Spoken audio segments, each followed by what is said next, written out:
Well, hello everyone, and welcome to my show. My name is Jason DaCosta, and this is Consistent Preterism.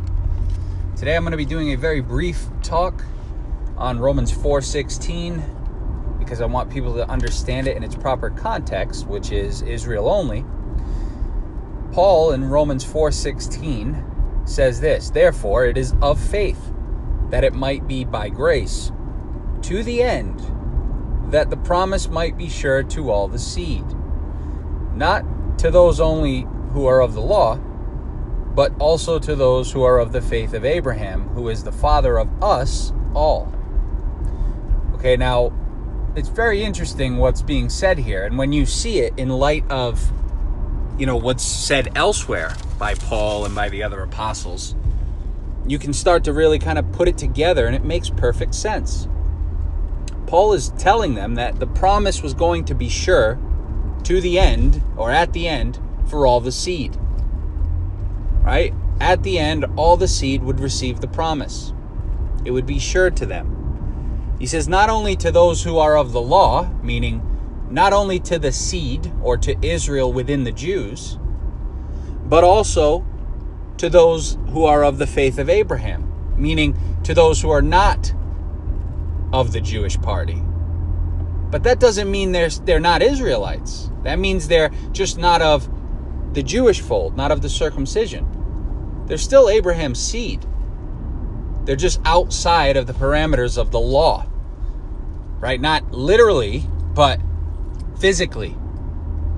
Okay, they're out of bounds. They're not, they're not Jews. Okay, they're Greeks, they're Gentiles, they're barbarians, wherever they are. But the promise was going to be sure to all of them.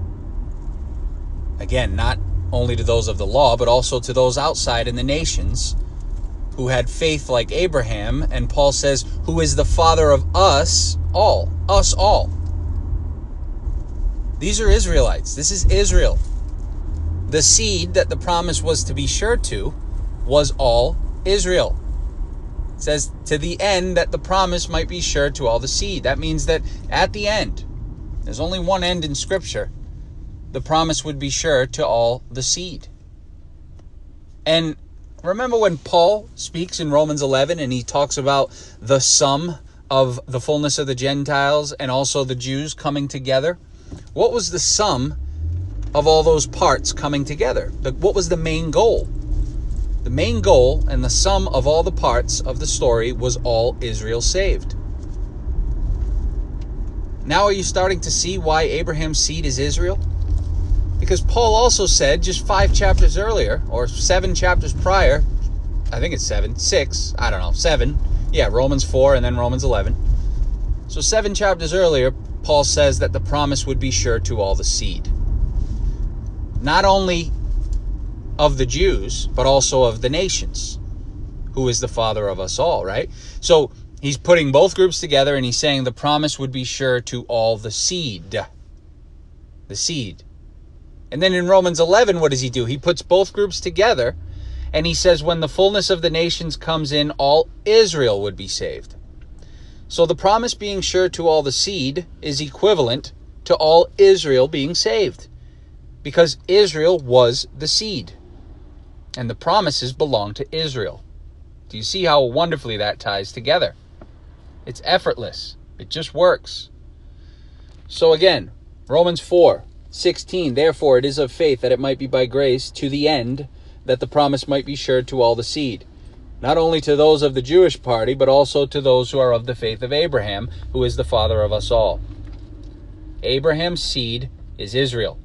Because Paul in Romans 11, just a few chapters later, says essentially the exact same thing. And he says, when the fullness of the ones in the nations, aka those are the ones of the faith of Abraham, not the Jews, when the fullness of them, those ones came in, all Israel would be saved. That's the promise being sure to all the seed. And if there's any doubt, we just need to look back in the Old Testament.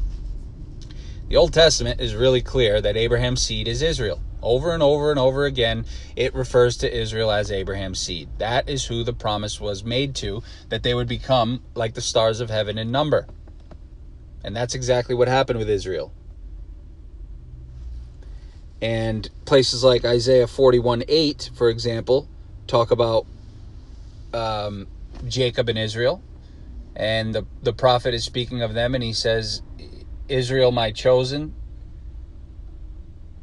Jacob, let me see, I have it here. It says, but you, Israel, are my servant, Jacob, whom I have chosen, the seed of Abraham, my friend. So again, you, Israel, are my servant, Jacob, whom I have chosen, the seed of Abraham, my friend. I mean, how much clearer can this be? The seed of Abraham, or the descendants of Abraham, or Abraham's seed, is all referring to Israel. And that's why when Paul is writing to the Galatians, he tells these ones in Galatia, these elect sheep, he says, it doesn't matter if you're Jew or Gentile, it doesn't matter if you're slave or free. If you are Christ's, it's because you're Abraham's seed and an heir according to promise. In other words, if you are Christ, if you belong to Christ, if you're one of the ones that Christ would raise on the last day and then the end would come, it's because you are Abraham's seed.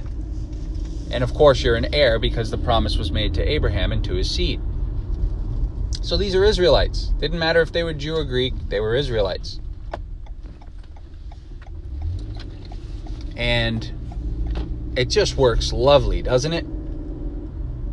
But another thing to take note of is that all the seed would be saved by the end, right? I mean, I've been saying that with Romans 11 now for a long time. Romans 11 has the fullness of the ones in the nations coming in and all Israel saved by the coming of Jacob's Redeemer. That's Israel's Redeemer. That's Christ. So that ended it, right? How can any more Gentiles or any more Jews be saved after the coming if all Israel was saved by that time? And Romans 4:16 says the same thing. It says, therefore it is of faith, that it might be by grace, to the end that the promise might be sure to all the seed.